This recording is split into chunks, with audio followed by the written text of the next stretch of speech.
सारा पाकिस्तान एक सच्ची खालिस आजाद जमहूरियत का मुतमन्नी है। एक नए आर्मी चीफ की आमद है। पाकिस्तानी रियासत एक बार फिर एक नए दौर में दाखिल हो रही है। नए आने वाले आर्मी चीफ के मुतालिक बहुत सी डिस इन्फॉर्मेशन फैलाई गई। कहा गया कि जनरल आसिम मुनीर सिर्फ और सिर्फ नून लीग की पसंद है और वो इनकी इसलिए चॉइस है क्योंकि इनके इमरान खान के साथ ताल्लुकात इतने खुशगवार नहीं है। नून लीग को न जाने क्यों लगता है कि वो जो भी अफवाह उड़ाएंगे लोग उसे मान भी लेंगे। नून को तो ये भी लगता है कि सारा पाकिस्तान इनके इशारों पर चलता है। फिर मुर्शद ने इनकी गलतफहमी दूर की। Lieutenant Asim Munir director general military intelligence भी रहे हैं, डायरेक्टर जनरल ISI भी रहे हैं। उसके बाद उन्होंने गुजरांवाला में कोर भी कमांड की और आजकल क्वार्टर मास्टर जनरल के तौर पे GHQ में अपनी खिदमात अंजाम दे रहे।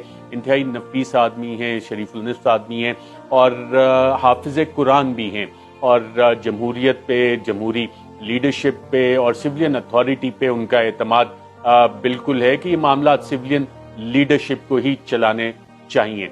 एक बड़ा बेदाग किस्म का उनका कैरियर है, बहुत सी उनकी कंट्रीब्यूशंस हैं पाकिस्तानी फौज के लिए। इन्हें तो ये भी लगता था कि वो पाकिस्तान की फेडरल जमात है, मगर ये गलत फहमी भी वक्त ने दूर कर दी। फिर इन्हें ये लगता था कि जरदारी तो चोर डाकू है, मगर वो बहुत पाक साफ लोग हैं। मगर इनकी ये खुशफहमी भी दूर हो गई। नवाज शरीफ को तो ये भी लगता था कि सिर्फ इसके बूथे में ही कोई खास बात है जो सिर्फ वही वजीर आजम बन सकता है और इसका छोटा भाई चूंकि जोकर टाइप सा लगता है इसलिए वो कभी वजीर आजम बनने के काबिल ही नहीं है। मगर वक्त ने नवाज शरीफ को भी अच्छा सबक सिखाया। छोटे भैया ने खुद को वजीर आजम बनाकर दिखाया, चाहे इसके लिए इसे डिग्गी की सैर करना पड़ी। नवाज शरीफ ने 30 साल में एक और बहुत बड़ी खुशफहमी भी पाली थी और वो खुशफहमी थी कि पाकिस्तान के 3 बार अपॉइंट किए गए चीफ ऑफ आर्मी स्टाफ इसको बेजा फेवर देंगे या इसके सामने दब कर रहेंगे या बिला जवाब इसकी हिमायत किया करेंगे। जबकि हुआ इसके बरक्स। 100 खुशफहमियों की एक लंबी लिस्ट है जो नून लीग और स्पेशली नवाज शरीफ को लाहक रहती है। नून लीग और इसके ताहयात चेयरमैन की बहुत सारी गलतफहमियां और खुशफहमियां वक्त ने दूर की हैं। मगर होता यह है कि पुरानी खुशफहमी दूर होती है, वो अपने लिए कोई नई खुशफहमी पाल लेते हैं। आजकल भी इन्होंने अपने लिए एक खुशफहमी पाल ली है और ये खुशफहमी ये है कि नए army chief general Asim Munir इनके फेवरेट हैं, इनको सपोर्ट करेंगे और इनकी बेजा हिमायत करेंगे, इनके जायज और नाजायज में इनका साथ देंगे। मगर ये सारी इनकी अपनी खामख्याली है। एक खामख्याली ये भी है कि जनरल आसिम मुनीर और इमरान खान के दरमियान मामलात खराब हैं। ऐसा कुछ भी नहीं है, ये बहुत बड़ी अफवाह है। सबसे पहले जहन में ये बात रखनी चाहिए कि फौज का 3 स्टार या 5 स्टार जनरल इतनी सख्त मेहनत करने के बाद इस ओहदे पर इसलिए पहुंचता है कि वो अपने मुल्क और कौम की खिदमत करे, ना कि इसलिए कि वो नून लीग या किसी सियासी जमात को सर्व करे या इनके कोर्ट यार्ड का कोई सिक्योरिटी इन चीफ का किरदार अदा करे। इमरान खान ने इन्हें ISI के ओहदे से हटाया था, मगर ये इनकी जाती मंशा नहीं थी। ना ही वजीर आजम किसी को अपनी जाती पसंद और नापसंद पर हटाता और रखवाता है। यकीनी तौर पर ये इदारे की ख्वाहिश होगी। बहुत सारे जनरल्स मिलकर इस लेवल पर फैसला करते हैं, तब जाकर एक फैसला लिया जाता है। इमरान खान का कोई ऐसा जाती काम नहीं था और ना ही मुल्क में कोई ऐसा नाखुशगवार वाकया पेश आया था जिसकी बदौलत इमरान खान ISI के DG को गुस्से में या इंतकामी तौर पर इसके ओहदे से फारिग करते। यकीनी तौर पर ये इदारे की तजवीज होगी और जनरल साहब भी इस सारे मामले को इसके पस मंजर के साथ समझते होंगे। इसलिए ये कहना कि इमरान खान ने क्योंकि इन्हें ISI के ओहदे से हटाया था तो इसलिए जनरल साहब इनके खिलाफ दिल में बुग़्ज़ रखते होंगे, इसलिए नून लीग ऐसे बंदे को ही आर्मी चीफ बनाना चाहते हैं, तो ये सिर्फ अफवाहें हैं। इमरान खान वो बंदा ही नहीं जो जाती दोस्ती और दुश्मनी को मुल्क और रियासत पर मुकद्दम रखे। आर्मी चीफ जो भी हो इसे सारे मुल्क, सूबों और सियासी जमातों के लिए एक जैसा होना चाहिए। आसिम मुनीर बहुत मजबूत कुव्वते इरादी के मालिक हैं, फैसला करने की कुव्वत रखते हैं। वो हाफिज कुरान भी हैं, यानी कुरान पाक इस शख्स के सीने में महफूज है। वो बेहतरीन इंसान है, वो एक मजबूत आर्मी चीफ साबित होंगे। इमरान खान और वो दोनों एक पेज पर दिखाई देंगे और देखने वाले देखते रह जाएंगे। कई लोगों की उम्मीदें खाक में मिल जाएंगी। जो मुल्क का वफादार होता है वो मुल्क से वफादारी करने वाले का भी कदरदान होता है। कौम जानती है कि कौन मुहिब्बे वतन है और किसने कौम को 30 साल से लूटा है और किसने मुल्क की माइशत का बेड़ा गर्क किया है और किसने इसे 6% ग्रोथ पर पहुंचाया। जब कोई गैर आईनी काम होता है तो इसका रद्दमल आता है। पाकिस्तान में रजीम चेंज हुआ, एक साइफर मंजरियाम पर आया जिसे दोबारा नेशनल सिक्योरिटी काउंसिल में पेश किया गया, अमेरिका को डिमार्च किया गया। इसके बाद भी साइफर की हकीकत को जुटलाना और इसके मुंदरजात के हवाले से गलत बयानी करना सख्त गलती है। इमरान खान को झूठा साबित करना है ना तो इसका आसान हल है। इमरान खान ने वो साइफर सुप्रीम कोर्ट भेजा था, उसे पब्लिक कर दिया जाए ताकि दूध का दूध और पानी का पानी हो जाए। अच्छा है ना कि साइफर की हकीकत सामने आते ही इमरान खान की सियासत खत्म हो जाए, फिर ना रहेगी बीन और ना बजेगी बांसुरी। 13 जमातें जो इमरान खान की वजह से आपस में चिपकी हुई हैं, एक दूसरे का पीछा छोड़कर आजादाना सियासत कर लेंगी। नवाज शरीफ को लेवल प्लेइंग फील्ड मिल जाएगी। जरदारी को जोड़ तोड़ करके हॉर्स ट्रेडिंग के लिए हाथ पांव नहीं मारने पड़ेंगे। इस्टेब्लिशमेंट भी सच्ची साबित हो जाएगी और अमेरिका बहादुर भी सुरखरू हो जाएगा। इमरान खान की वजह से जो पाकिस्तान के ताल्लुकात अमेरिका से खराब हुए हैं, जो कि नहीं हुए हैं, और ये सारी एक अफवाह साजी है, तो वो सारी अफवाह साजी भी दम तोड़ जाएगी। जब एक साइफर को पब्लिक करते ही इतने सारे मसाइल हल हो जाएंगे तो साइफर क्यों पब्लिक नहीं किया जाता। इमरान खान पर जो रंग बिरंगे मुकदमे बनाए जा रहे हैं, कभी ये मुकदमा कभी वो मुकदमा, तो इसे बेहतर है कि साइफर ही पब्लिक कर दिया जाए। बिला वजह अदालतों और वकीलों को भी थकाया जा रहा है, कौम का वक्त भी जाया हो रहा है। बेहतर है कि कौम के सामने असली साइफर ले आया जाए ताकि कौम खुद ही खरे और खोटे की पहचान कर ले। मगर ऐसा लगता है कि साइफर में कुछ ऐसा है जो पब्लिक के सामने नहीं लाया जा रहा। शायद अमेरिका की जुबान कौम को पसंद ना आए, इसमें मौजूद सख्त जुबान पर पाकिस्तानी कौम तैश में आ जाए। जो भी पटवारी और पिपली जियाले लोग ये समझते हैं कि साइफर एक ड्रामा है, वो भी शायद साइफर की हकीकत जान जाएं। असद मजीद पर जोर और दबाव डाला गया कि वो साइफर की असल हकीकत से इनकार कर दें, मगर इन्होंने भी अपनी जगह स्टैंड ले लिया और अपना मौकिफ नहीं छोड़ा। इमरान खान खुद भी कई बार कह चुके हैं कि साइफर को सामने लाया जाए और मुझे झूठा करार दे दो। श्री मजारी ने ट्वीट करके एक बार फिर ट्वीट करके साइफर को पब्लिक करने की डिमांड की है। ऐसी भी क्या पर्दादारी है कि साइफर पब्लिक नहीं हो सकता। एक इमरान खान को गिराने और शिकस्त देने के लिए पूरी रियासती मशीनरी जोर लगा रही है। इमरान खान को शिकस्त देने के लिए घड़ी चोरी के झूठे और बेबुनियाद मुकदमे बनाए जा रहे हैं। कई सहाफी मुल्क बदर हो गए, एक सहाफी जान से हाथ धो बैठा, मगर रजीम चेंज का एतराफ नहीं हो पा रहा। अगर रजीम चेंज के नजरिए को नाकाम करना है तो फिर साइफर को सामने लाना पड़ेगा। पिछले 8 माह से मुल्क के तूलो अर्ज में जो लड़ाई लड़ी जा रही है, इससे निकलने का तरीका भी यही है कि असल इश्यू को बाहर लाया जाए। क्या अच्छा ना हो कि असल इश्यू पर खान को काउंटर किया जाए, मगर ये इम्पोर्टेड सरकार इस तरह का कोई रिस्क नहीं लेना चाहती। खुद भी काबिलियत ना होने के बावजूद इक्तदार से चिपकी हुई है। मुल्क की मैशत का बेड़ा गर्क कर दिया है। पहले मिफ्ता को मुसल्लत किया गया, फिर इसहाक डार को लाया गया, मगर तजुर्बाकारों का तजुर्बा हमारे मुल्क के कुछ काम न आया। अब कहा जा रहा है कि फौज सियासत में हिस्सा नहीं लेगी। पाकिस्तान में अगर सारे इदारे अपने अपने काम से काम रखें तो फिर ही एक अच्छी सच्ची जमहूरियत इक्तदार के ईमानों में पिनप सकती है। इसके लिए सियासतदानों को भी अपने किरदार दुरुस्त करने होंगे। सियासतदानों को अपना अपना किबला दुरुस्त करने की जरूरत है। सारा कसूर फौज का ही नहीं है। अगर सियासी बाशिंदों के किरदार पाक साफ हों तो कोई इन्हें ब्लैकमेल ना कर सके। अगर इनकी कमजोरियां खुफिया एजेंसियों की हाथ लगती रहेंगी तो फिर इनको इनकी कमजोरियों की सजा भुगतनी होगी। इस सब टोले में एक ही बंदा है जो किसी के हाथों ब्लैकमेल नहीं हुआ, जिसने किसी ऑडियो वीडियो और करप्शन या दहशतगर्दी के किसी मुकदमे के सामने हिम्मत नहीं हारी। वो इमरान खान है। वो आज भी अपनी आर्मी के साथ खड़ा है। जनरल आसिम मुनीर के साथ खान साहब के ताल्लुकात मिसाली होने वाले हैं। एक बार फिर इस पीडीएम को अपने प्रोपेगेंडा पर पछताना पड़ेगा। इनका बयानिया इनके गिर्दी लपेटा जाएगा। Army chief general Asim Munir हो या कोई और, इमरान खान का उनसे कोई जाती मफाद वाबस्ता नहीं है। इनकी अपनी जात के लिए कोई लड़ाई नहीं है। वो पहले आर्मी चीफ के साथ भी मुकम्मल समझौता करके चल रहे थे। अलबत्ता जब इन्हें दबाया गया और अपनी मर्जी की डिमांड रखी गई तो वो कम्प्रोमाइज नहीं कर पाए। अलीम खान सबसे बड़ा कब्जा माफिया है। इसने जिस लैंड माफिया के साथ मिलकर बहुत सारी जमीनों पर कब्जा किया, इसका नाम मिठू है। और मिठू कौन है ये हमें बताने की जरूरत नहीं। जब ये समझ आ जाए कि किसके ताल्लुकात किसके साथ थे और कौन किसको और क्यों वजीर आला पंजाब लगवाना चाहता था, ये सब कहानी समझ में आ जाएगी। बहरहाल उस्मान बुज़दार को पंजाब का वजीर आला बनाने का फैसला दुरुस्त हो या ना हो, अलीम खान जैसे खाइन और कब्जा माफिया को पंजाब का वजीर आला ना बनाने का इमरान खान का फैसला बिल्कुल दुरुस्त फैसला था। एक बार फिर खान साहब सच्चे साबित हुए हैं। सुनने में ये भी आ रहा है कि तैनाती की सारी गेम इमरान खान के हाथ में है। इमरान खान का सबसे अहम खिलाड़ी, सबसे जबरदस्त जगह मुतय्यन है। ये खिलाड़ी सदर आरिफ अलवी हैं, जिनकी वफादारी की कसम उठाई जा सकती है। खान साहब की मर्जी से ही वो इस समरी पर दस्तखत करेंगे जो इन्हें वजीर आजम हाउस से भिजवाई जाएगी। इसहाक डार भी सदर अलवी से मुलाकात करने गए हैं। सदर साहब ने कह दिया है कि वो किसी गैर आईनी इकदाम की हिमायत नहीं करेंगे। इसीलिए इसहाक डार को अपना सा मुंह लेकर ईमान सदर से वापस आना पड़ा। इमरान खान वो आखिरी शख्स होगा जिसकी मर्जी से आर्मी चीफ की तैनाती की समरी पर दस्तखत होंगे। लो जी तुसी कर लो इस अहम तैनाती पर इमरान खान को गैर अहम। वो बंदा पाकिस्तान की सियासत के लिए उतना ही जरूरी है जितना बदन में सांस जरूरी है। इसकी मंजूरी के बगैर कोई फैसला नहीं हो सकता। ये इज्जत इसे अल्लाह ने दी है। ये मर्तबा खान साहब को अल्लाह की तरफ से मिला है। Thanks for watching. अल्लाह।